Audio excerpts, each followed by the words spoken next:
نحمدہ و نصلی علی رسولہ الکریم اما بعد اعوذ باللہ من الشیطان الرجیم بسم اللہ الرحمن الرحیم۔ پیارے بھائیوں، دوستوں، شہزادوں اور شہزادیوں، درود شریف پڑھ لیں۔ پچھلے بیان میں ہم نے سنا اور ہم یہاں تک پہنچے تھے کہ حضور نبی کریم صلی اللہ علیہ وسلم مکہ مکرمہ سے ہجرت کر کے مدینہ منورہ تشریف لائے، اور پہلے آپ قباء تشریف لے گئے، وہاں اپنے مسجد کی تعمیر فرمائی۔ اس کے بعد اب تھوڑا سا آگے گئے تو بنو سالم کا محلہ آیا، اور وہاں جمعے کا وقت ہو گیا تو آپ نے وہاں جمعہ پڑھایا، اور اس میں جو آپ نے خطبہ ارشاد فرمایا وہ آپ نے پورا سنا، جس کا لب و لباب یہی تھا کہ اگر سارے اس کو ایک لفظ میں بیان کیا جائے تو تقویٰ اس کا لب و لباب تھا، کہ بس تقویٰ اختیار کرو، اسی میں دنیا و آخرت کی خیر ہے، اسی میں کامیابی ہے، اسی میں سب کچھ ہے۔ اور پھر آپ آگے مدینہ منورہ تشریف لائے، ان لوگوں نے آپ کا شاندار استقبال کیا۔ ہر ایک کی خواہش تھی کہ آپ صلی اللہ علیہ وسلم ان کے گھر کو میزبانی کا شرف بخشیں، لیکن آپ صلی اللہ علیہ وسلم کی اپنی تمنا یہی تھی کہ میں جو ہے بنو نجار کے محلے میں وہاں پر جا کے رہوں، اور وہ سارا واقعہ آپ نے سنا۔ اور پھر آپ وہاں پر حضرت ابو ایوب انصاری رضی اللہ تعالیٰ عنہ کے ساتھ آپ نے قیام فرمایا۔ مدینہ منورہ میں 3 قبائل تھے یہودیوں کے، اور ان سے آپ نے ایک معاہدہ کیا جسے میثاق مدینہ کہتے ہیں، کیونکہ یہودیوں نے اجتماعی طور پر اسلام قبول نہیں کیا تھا۔ چند اکا دکا کچھ لوگ تھے جنہوں نے اسلام قبول کیا تھا، ان میں سے 3 جو بڑے عالم تھے ان کے اسلام لانے کا واقعہ آپ کے گوش گزار میں نے کیا اور آپ نے سنا۔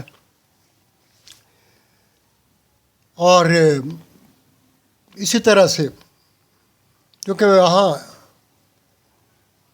عیسائی تو اتنے نہیں تھے، اکا دکا ہی تھے، لیکن جو عیسائی تھے انہوں نے بھی آپ کو پہچانا تھا جیسے کہ یہودیوں نے آپ کو پہچانا۔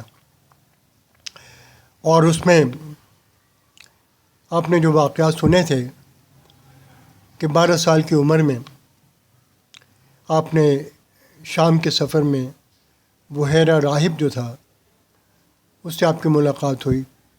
پھر 25 سال کی عمر میں جب حضرت خدیجہ رضی اللہ تعالیٰ عنہ کا مال تجارت لے کر آپ شام جا رہے تھے تو نستورہ راہب سے آپ کی ملاقات ہوئی، اور جب پہلی وحی آپ کے پر نازل ہوئی تھی تو حضرت خدیجہ رضی اللہ تعالیٰ عنہ اپنے چچا زاد بھائی ورقہ بن نوفل کے پاس آپ کو لے کے گئی تھیں۔ ان سے ملاقات کا واقعہ آپ کے گوش گزار ہوا۔ ایک اور صاحب، بڑے مشہور صحابی جن کا نام اکثر آپ نے سنا ہوگا، ان کے اسلام لانے کا واقعہ بڑا عجیب ہے، اور یہ ہے حضرت سلمان فارسی رضی اللہ تعالیٰ عنہ۔ ان کا تعلق اصفہان کے ایک شاہی خاندان سے تھا، اور ان کا مجوسی نام مابا تھا، کیونکہ یہ لوگ آتش پرست تھے، آگ کی پوجا کرتے تھے۔ اسلام لانے کے بعد ان کا نام سلمان رکھا گیا، اور بارگاہ نبوت سے سلمان الخیر کا لقب ان کو عطا ہوا۔ گویا سلمان رضی اللہ تعالیٰ عنہ کیا تھے؟ ایک خیر مجسم تھے۔ ان کی کنیت ابو عبداللہ ہے۔ ان کو اللہ تعالیٰ نے بہت زیادہ خیروں سے نوازا کہ ایک آتش پرست گھرانے میں پیدا ہونے کے باوجود اللہ تعالیٰ کی کرم نوازی سے انہیں زمانے کی جو بھی ہدایت کی صورتیں ہو سکتی تھیں ان سب تک ان کی رسائی ہوئی۔ ان کے بارے میں ایک اور بات یہ آتی ہے کہ عرب میں جب کہ ہر کوئی اپنی نسبت اپنے باپ داداؤں کی طرف کرتا تھا کہ میں فلاں کا بیٹا ہوں اور فلاں کا پوتا ہوں، تو حضرت سلمان رضی اللہ تعالیٰ عنہ اپنی نسبت ہمیشہ اسلام کی طرف کرتے تھے اور کہتے تھے کہ میں اسلام کا بیٹا ہوں۔ جب کوئی سلمان رضی اللہ تعالیٰ عنہ سے پوچھتا ابن من انت، تم کس کے بیٹے ہو، تو یہ جواب دیتے انا سلمان بن اسلام، میں سلمان اسلام کا بیٹا ہوں، یعنی میرے روحانی وجود کا سبب اسلام ہے۔ اور دوسری جو بڑی وجہ شہرت ان کی یہ ہے کہ غزوہ خندق کے موقع پر جو خندق کھودی گئی تھی وہ انہی کے مشورے پر کھودی گئی۔ سلمان رضی اللہ تعالیٰ عنہ کی عمر کے بارے میں بہت زیادہ اختلافات ہیں، مختلف اقوال ہیں۔ علامہ ذہبی رحمۃ اللہ علیہ بہت مشہور محدث گزرے ہیں، وہ کہتے ہیں کہ جتنے اقوال حضرت سلمان فارسی رضی اللہ تعالیٰ عنہ کی عمر کے بارے میں ان میں بعض مورخین کہتے ہیں کہ حضرت سلمان فارسی نے حضرت عیسیٰ علیہ السلام کا زمانہ دیکھا، جو 650 برس پہلے کا ہے۔ لیکن بعض حضرات کا کہنا ہے کہ انہوں نے حضرت عیسیٰ علیہ السلام کا زمانہ تو نہیں دیکھا، ان کے ایک حواری کا زمانہ دیکھا۔ جبکہ کچھ اہل علم حضرات یہ کہتے ہیں کہ حضرت سلمان رضی اللہ تعالیٰ عنہ 350 سال زندہ رہے، لیکن 250 سال میں تو کسی کو بھی شک نہیں ہے۔ علامہ ذہبی رحمۃ اللہ علیہ کے رائے میں ان کی عمر کم از کم 250 سال ہوئی ہے، اور اس پر تمام لوگوں کا اتفاق ہے۔ حضرت عباس رضی اللہ تعالیٰ عنہ کہتے ہیں کہ مجھ سے حضرت سلمان فارسی رضی اللہ تعالیٰ عنہ نے اپنے اسلام لانے کا واقعہ اس طرح بیان کیا کہ میں ملک فارس میں قصبہ جئی کا رہنے والا تھا۔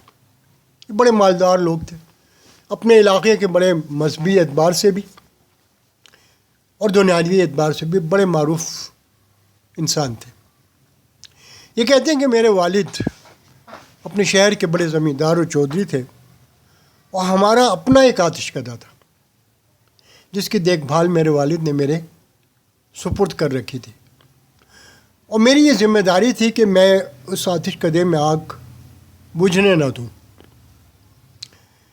چونکہ مذہبی جذبہ حضرت سلمان رضی اللہ تعالیٰ عنہ میں شروع سے ہی تھا، اس لیے جب تک آتش پرست رہے اس وقت تک آتش پرستی میں بھی انتہائی سخت مجاہدات کی، دن رات آگ کی نگرانی میں مشغول رہتے تھے، یہاں تک کہ ان کا شمار ان پجاریوں میں ہو گیا جو کسی وقت بھی آگ کو بجھنے نہیں دیتے تھے۔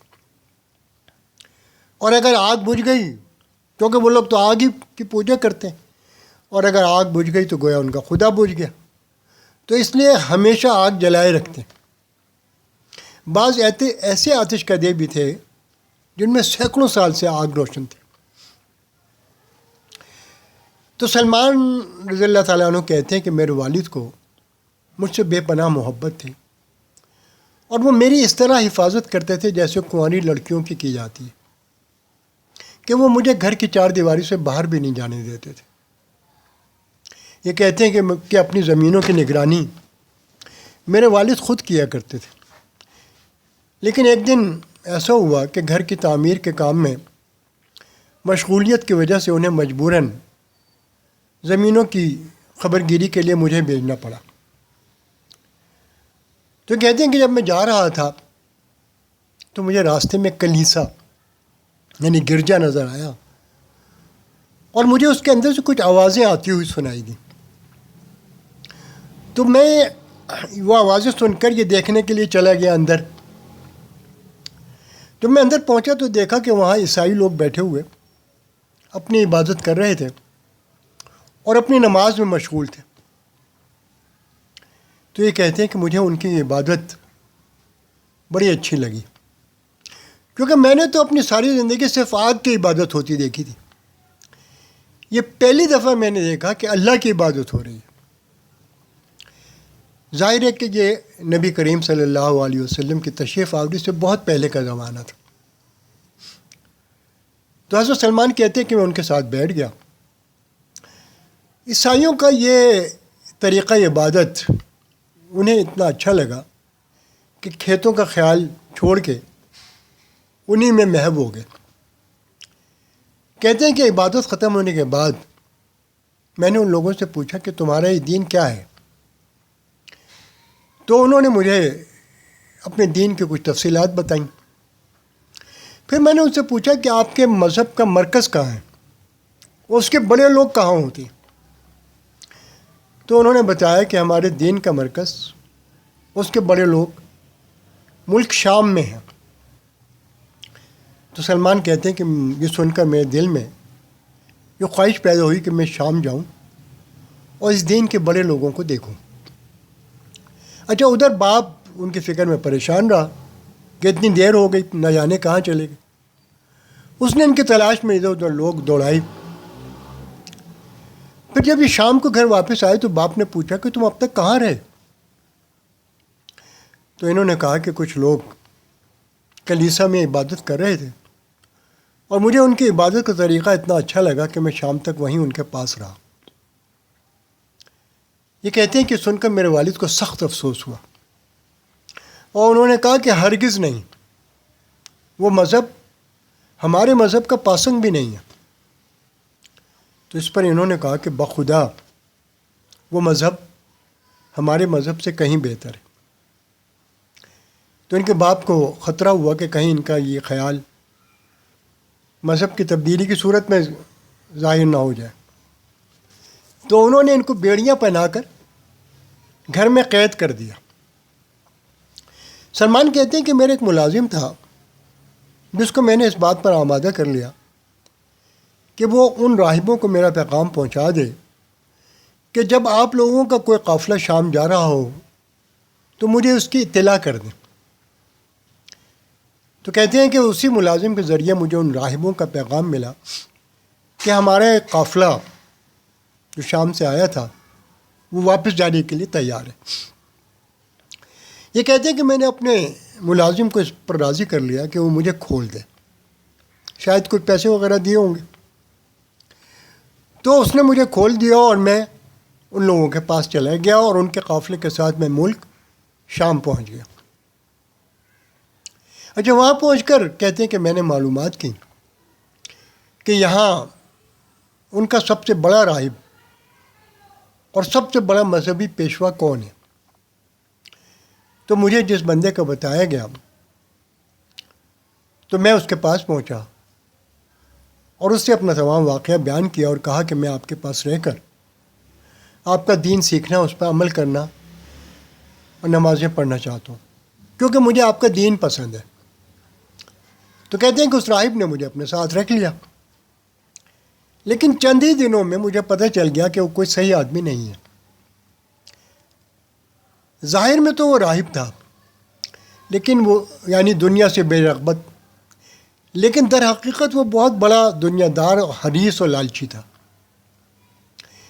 یہ کہتے ہیں کہ اس نے اپنے گھر کے پیچھے ایک کوٹھری میں بڑے بڑے مٹکے زمین میں دبائے ہوئے تھے اور لوگ جو کچھ بھی مال و متاع اس کو اللہ کے راستے میں خرچ کرنے کے لیے دیتے تھے وہ اس سب کو اپنے پاس ان مٹکوں میں جمع کر لیتا تھا.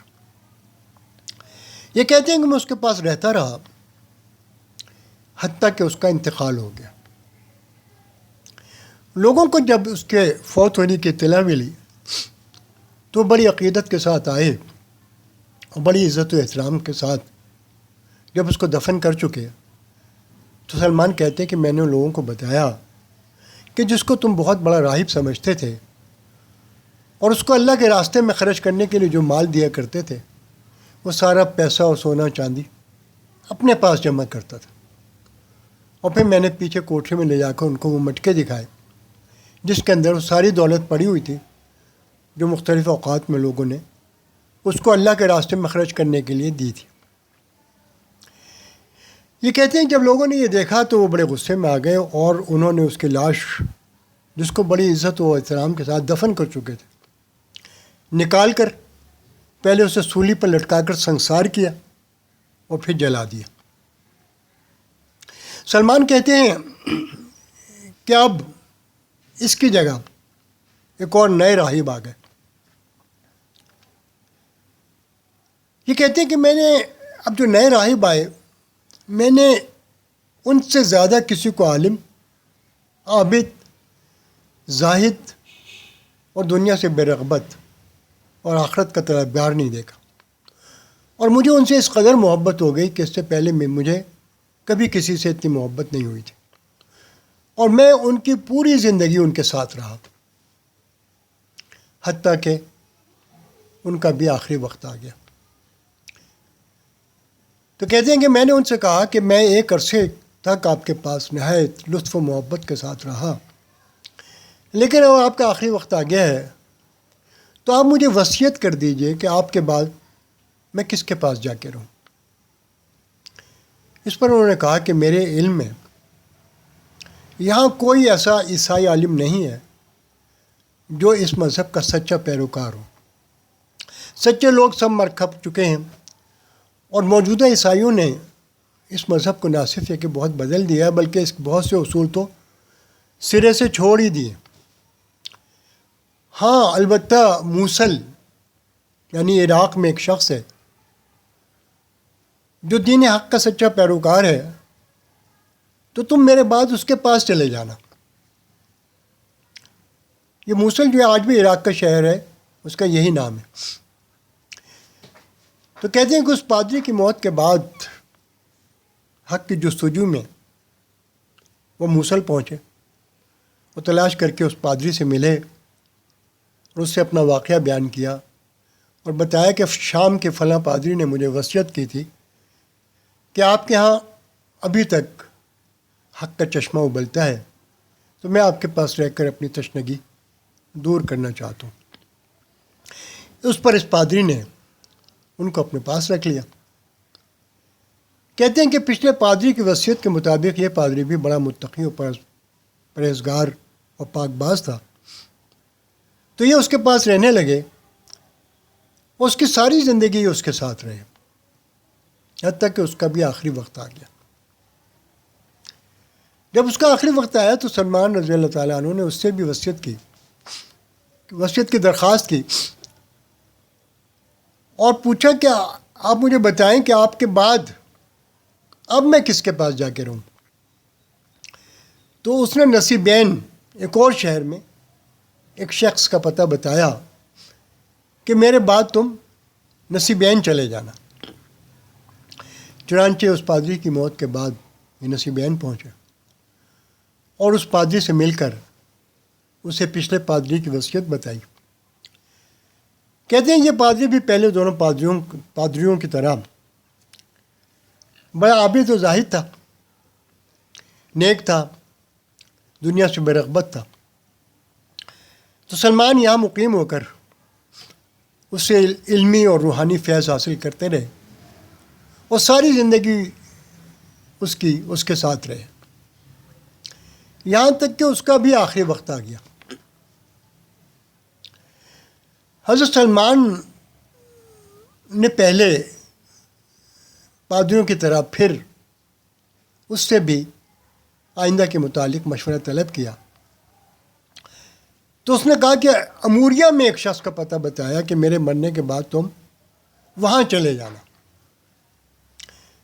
چنانچہ اس کی موت کے بعد انہوں نے اموریہ کا سفر کیا اور وہاں کے راہب سے مل کر اسے پچھلے راہب کا پیغام سنایا اور اب اس کے پاس مقیم ہو گئے.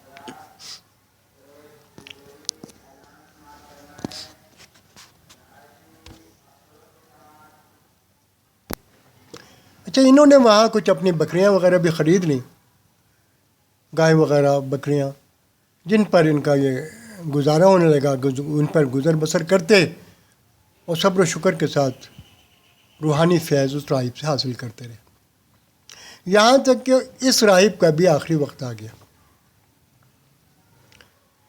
اب سلمان نے اس کو اپنی کہانی سنائی کہ اتنے مراحل طے کرتا کرتا میں آپ کے پاس پہنچا تھا، لیکن اب چونکہ آپ بھی آخرت کے سفر کے لیے تیار ہیں تو جانے سے پہلے میری رہنمائی کو کوئی سامان کرتے جائیں. اس نے کہا بیٹا میں تمہارے لیے کیا سامان کروں. آج دنیا میں کوئی ایسا شخص باقی نہیں ہے جس کے پاس جانے کا میں تمہیں مشورہ دوں۔ البتہ اب اس نبی کے ظہور کا زمانہ قریب ہے جو ریگستان عرب سے اٹھ کر دین ابراہیم علیہ السلام کو زندہ کرے گا اور کھجوروں والی زمین کی طرف ہجرت کرے گا۔ تو بجائے اس کے کہ اب تم عیسائی راہبوں کو ڈھونڈو، تم اس سرزمین پر جا کر رہو جہاں پر اس آخری نبی نے اپنے ظہور کے بعد ہجرت کر کے آنا ہے۔ سلمان کہتے ہیں کہ اس نے مجھے نخلستانوں کی سرزمین یعنی یثرب کا پتہ بتا دیا۔ یہ کہتے ہیں کہ اس کی تجہیز و تکفین سے فارغ ہوا تو میرے دل میں یہ اشتیاق پیدا ہوا کہ جہاں پر آخری نبی نے آنا ہے میں وہاں جاؤں۔ تو اس پادری کے مرنے کے بعد کچھ دن یہ اموریہ میں ہی رہے۔ پھر یہ ہوا کہ بنو کلب کے تاجروں کا ادھر سے گزر ہوا، تو سلمان نے ان سے کہا کہ اگر تم مجھے سرزمین عرب میں پہنچا دو تو میں بدلے میں اپنی گائے اور بکریاں وغیرہ تمہیں دے دوں گا۔ تو وہ لوگ اس پر تیار ہو گئے، لیکن وہ لوگ جب ان کو لے کر وادی قرا میں پہنچے تو دھوکے سے انہوں نے ان کو غلام بنا کر ایک یہودی کے ہاتھ فروخت کر ڈالا۔ پھر ایک دن خدا کا کرنا ایسا ہوا کہ ان کے یہودی آقا کا چچا زاد بھائی یثرب یعنی مدینہ سے اس کو ملنے آیا۔ اس نے سلمان کو اس کے ہاتھ بیچ دیا اور وہ ان کو اپنے ساتھ مدینہ لے گیا، اور اس طرح سے سلمان غلامی کی صعوبتیں سہتے یثرب یعنی مدینہ پہنچ گئے۔ ایک روایت میں آتا ہے کہ سلمان کہتے ہیں کہ میں یثرب میں رسول اللہ صلی اللہ علیہ وسلم کی تشریف آوری سے پہلے 10 بار بکا ہوں کہ ایک کے بعد ایک کے ہاتھ لوگ بیچتے رہے، اور خدا جانے کتنی مدت ہے جو انہوں نے یثرب میں گزاری، کیونکہ اموریہ والے راہب نے ان سے کہا تھا کہ ابھی اس نبی کا ظہور نہیں ہوا۔ اس کا مطلب ہے کہ اس کے بعد رسول اللہ صلی اللہ علیہ وسلم کا مکہ مکرمہ میں ظہور ہوا ہوگا، اور پھر آپ صلی اللہ علیہ وسلم نے وہاں 13 سال گزارے نبوت ملنے کے بعد، اور پھر اس کے بعد آپ صلی اللہ علیہ وسلم نے یثرب ہجرت فرمائی۔ تو حضرت سلمان کا یہ سارا زمانہ یثرب میں گزرا۔ سلمان کہتے ہیں کہ میں نے اس اموریہ والے راہب سے پوچھا تھا کہ جب وہ نبی آئیں گے تو میں ان کو پہچانوں گا کیسے؟ تو انہوں نے مجھے ان کی 3 نشانیاں بتائی تھیں کہ یہ دیکھ لینا۔ ایک نشانی تو یہ بتائی تھی کہ وہ صدقہ نہیں کھائیں گے، دوسرا یہ کہ وہ ہدیہ قبول کریں گے، اور تیسرا یہ کہ ان کے دونوں شانوں کے درمیان مہر نبوت ہوگی۔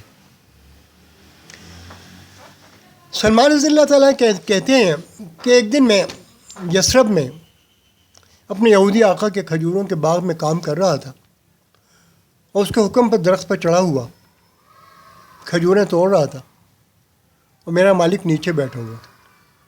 اتنے میں میرے مالک کا چچا زاد بھائی اس کو ملنے کے لیے آیا، اور آ کے اسے کہنے لگا کہ خدا غارت کرے بنو قیلہ کو کہ یہ سب کے سب قبا میں ایک شخص کے پاس جمع ہیں جو مکہ سے آیا ہے، اور یہ لوگ اس کو نبی سمجھتے ہیں۔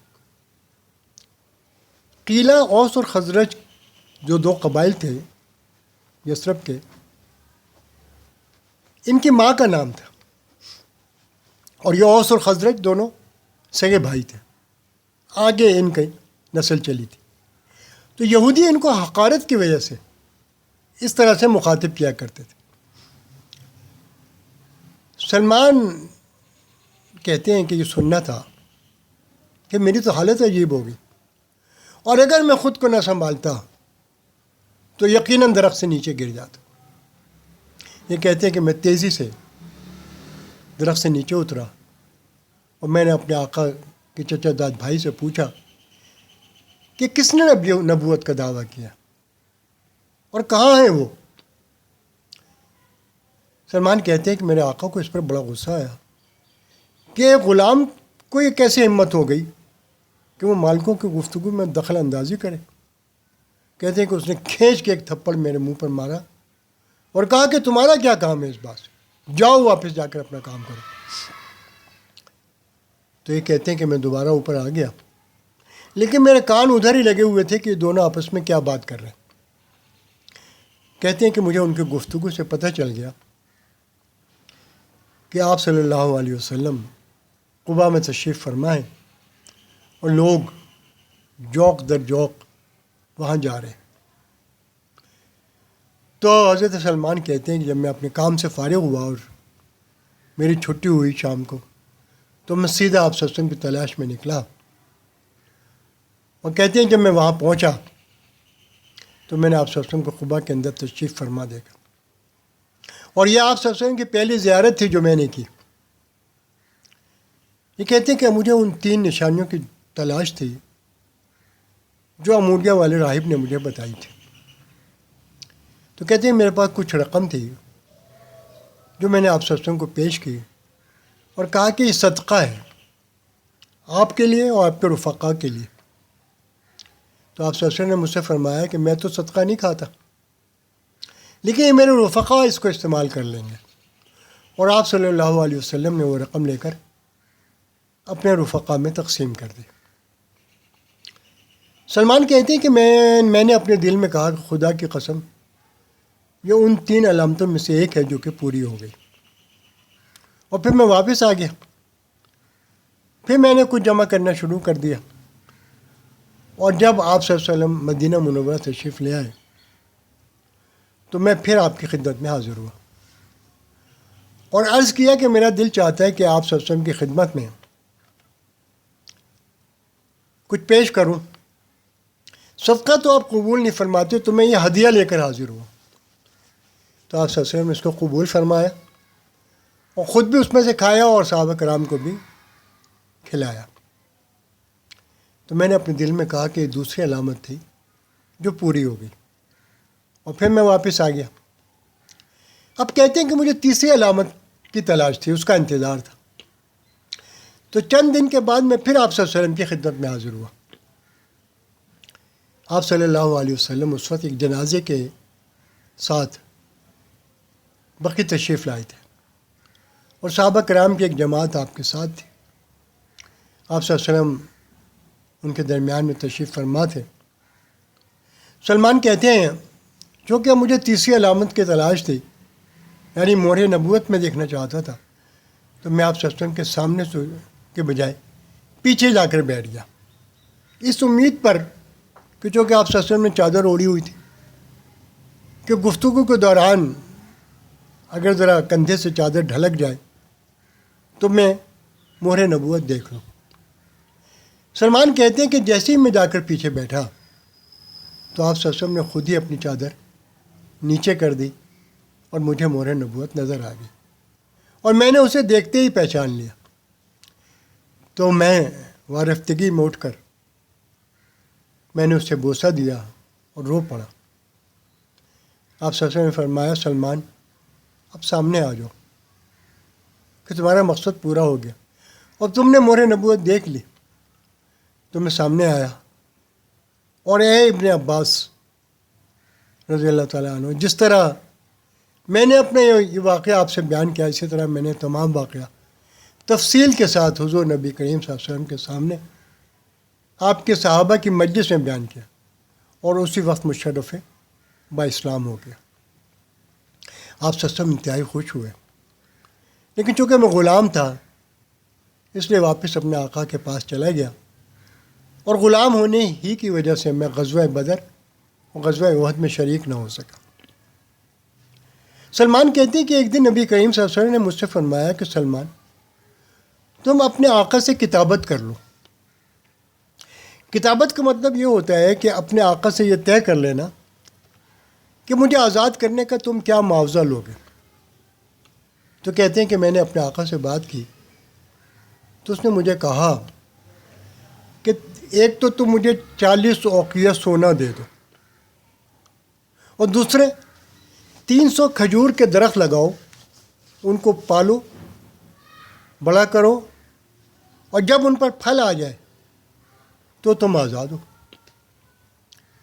تو یہ کہتے ہیں کہ میں نے آ کے آپ صلی اللہ علیہ وسلم کو بتایا کہ میرے مالک نے یہ 2 شرطیں رکھی ہیں مجھے آزاد کرنے کے لیے۔ آپ صلی اللہ علیہ وسلم نے فرمایا ٹھیک ہے، اور صحابہ کرام سے کہا کہ سلمان کی مدد کرو اور کھجور کے 300 پودے اکٹھے کرو۔ تو کسی نے 10 پودے دیے، کسی نے 20، کسی نے 30، اور اس طرح سے 300 پودے اکٹھے ہو گئے۔ حضور نبی کریم صلی اللہ علیہ وسلم نے مجھ سے فرمایا کہ سلمان جاؤ اور ان کے لیے گڑھے تیار کرو، لیکن ان میں پودے میں خود آ کے رکھوں گا۔ تو کہتے ہیں میں نے گڑھے تیار کیے، آپ صلی اللہ علیہ وسلم کی خدمت میں حاضر ہو کر بتایا کہ گڑھے تیار ہو گئے۔ تو آپ صلی اللہ علیہ وسلم میرے ساتھ تشریف لے کر آئے اور خود اپنے ہاتھ مبارک سے تمام پودے ان گڑھوں میں رکھے اور برکت کی دعا فرما دی۔ سلمان کہتے ہیں کہ آپ صلی اللہ علیہ وسلم کی برکت تھی کہ بجائے اس کے کہ ان کے بڑے ہونے میں کئی سال لگتے، اسی سال نہ صرف یہ کہ وہ سب کے سب بڑے ہو گئے بلکہ ان پر پھل بھی آ گیا، اور ان میں سے نہ کوئی سوکھا نہ خراب ہوا۔ تو یہ کہتے ہیں کہ اس طرح سے میرے آقا کی ایک شرط پوری ہو گئی، اور اب اس کی دوسری شرط باقی رہ گئی جو 40 اوقیہ سونے کی تھی۔ سلمان کہتے ہیں کہ ایک دن کسی غزوے سے حضور نبی کریم صلی اللہ علیہ وسلم کی خدمت میں ایک انڈے کی شکل میں سونے کی ڈلی آئی۔ تو آپ صلی اللہ علیہ وسلم صحابہ کرام سے پوچھا کہ سلمان کدھر ہے؟ تو لوگوں نے مجھے بلایا کہ حضور نبی کریم صلی اللہ علیہ وسلم تمہیں یاد کر رہے ہیں۔ تو میں آ گیا۔ آپ صلی اللہ علیہ وسلم نے فرمایا سلمان یہ سونا لے جاؤ اور اپنے آقا کو دے دو۔ میں نے کہا یا رسول اللہ صلی اللہ علیہ وسلم وہ تو 40 اوقیہ ہے جو اس کو دینا ہے، کیونکہ مجھے یہ سونے کی مقدار کم لگی۔ تو آپ صلی اللہ علیہ وسلم نے فرمایا سلمان لے تو جاؤ۔ تو سلمان کہتے ہیں کہ میں وہ لے گیا، اور جب میرے آقا نے اس کو تولا تو وہ پورا 40 اوقیہ تھا۔ تو اس طرح اس کی دوسری شرط بھی پوری ہو گئی اور میں آزاد ہو گیا، اور آپ صلی اللہ علیہ وسلم کے ساتھ پھر میں غزوہ خندق میں شریک ہوا، اور اس کے بعد بھی تمام غزوات میں آپ صلی اللہ علیہ وسلم کے ہم رکاب رہا، اور یوں پھر ان کی ساری زندگی حضور نبی کریم صلی اللہ علیہ وسلم کے ساتھ گزری۔ غلامی سے آزادی کے بعد انہوں نے پھر مسلمانوں کے ساتھ مستقل اقامت اختیار کی۔ اس وقت بالکل غریب الدیار تھے، کوئی شناسہ نہیں تھا۔ حضرت صلی اللہ علیہ وسلم نے مکی مہاجرین کی طرح ان کی ابو دردہ سے مواخات یعنی بھائی چارہ کرا دیا تھا۔ یہ آپ صلی اللہ علیہ وسلم کے بعد بھی کافی عرصہ زندہ رہے، اور حضرت عمر تعالیٰ عنہ کے عہد خلافت میں مدائن کے گورنر مقرر ہوئے۔ پھر حضرت عثمان تعالیٰ عنہ کے عہد خلافت میں بیمار ہوئے اور انتقال فرما گئے۔ ان کی تاریخ وفات 10 رجب 35 ہجری ہے۔ ان کا روضہ آج بھی مدائن میں واقع ہے۔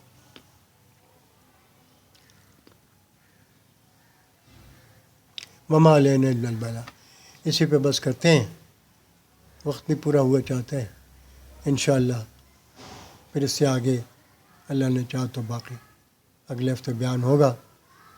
اللہ تعالی ہمیں حضور صلی اللہ علیہ وسلم کے ساتھ ایسی سچی محبت نصیب فرمائے۔ ہمیں تو دین آرام سے مل گیا گھر بیٹھے ماں کی گود سے، لیکن صحابہ کرام نے اس دین کی خاطر بڑی قربانیاں دیں۔ اللہ تعالی ہمیں اس کی قدردانی کی توفیق نصیب فرمائے۔ اللہم لک الحمد کما انت اہل، فصل وسلم علی محمد کما انت اہل، وافعل بنا ما انت اہل فانک اہل التقوی واہل المغفرۃ۔ اے کریم اللہ حبیب صلی اللہ علیہ وسلم کو ہماری طرف سے بہترین جزائیں عطا فرما، آقا پاک کے درجات عالی اور بلند فرما دے۔ یا اللہ آپ صلی اللہ علیہ وسلم کی ساری امت کی اولین و آخرین سمیت کامل بخشش و مغفرت فرما دے۔ سب کے غم دکھ تکلیفیں مصائب مشکلات بیماریاں پریشانیاں دور فرما، سب کی نیک جائز شرعی حاجات پوری فرما۔ یا اللہ ہر خیر سے سرفراز فرما۔ محفوظ فرما، یا اللہ خاتمہ ایمان پہ فرما، روز محشر آسن کی شفاعت نصیب فرمانا، آپ کے ہاتھوں کوثر کا جام نصیب فرمانا، یا اللہ آپ کی معیت میں اپنی رضا کی جگہ جنت الفردوس بلا حساب و کتاب محض اپنے لطف و کرم سے عطا فرمانا۔ اے کریم اللہ ہمارے ملک کے حال پہ رحم فرما، یا اللہ عذاب کی جو کیفیت ہے اسے اپنے کرم و فضل سے دور فرما دے، یا اللہ عالم اسلام کے حال پہ رحم فرما، یا اللہ حرمین شریفین کی حفاظت فرما، یا اللہ خصوصاً فلسطین کہ یا اللہ مدد و نصرت فرما، وہاں کے مظلوم مسلمانوں کی جان و مال عزت و دین و ایمان کی حفاظت فرما، مجاہدین کے حوصلے بلند فرما، یا اللہ ان کو فتح مبین عطا فرما۔ اے کریم اللہ کفار و منافقین کا شر ان پر لوٹا دے، ان کے اطاعت کو پارا پارا کر دے، ان کو ذلیل و رسوا کر دے، ان کے مذموم عزائم کو ناکام فرما دے۔ اے کریم اللہ اس حسین کے صدقے و طفیل ہماری یا اللہ ہماری ان دعاؤں کو ہمارے حق میں اور سب کے حق میں اللہ قبول فرما لے۔ اے کریم اللہ خیر کی جو دعائیں آپ کے حبیب پاک صلی اللہ علیہ وسلم نے آپ سے مانگی ہم بھی مانگتے ہیں، عطا فرما دیں۔ جن شرور سے آپ کے حبیب پاک صلی اللہ علیہ وسلم نے آپ سے پناہ چاہی، یا اللہ ہم نے ان تمام شرور سے پناہ چاہتے ہیں، پناہ نصیب فرما دیں۔ وانت المستعان وعلیک البلاغ ولا حول ولا قوة الا باللہ العلی العظیم۔ آمین آمین بجاہ النبی الکریم وآلہ وصحابہ اجمعین برحمتک یا ارحم الراحمین۔ سبحان ربک رب العزت عما یصفون وسلام علی المرسلین والحمد للہ رب العالمین۔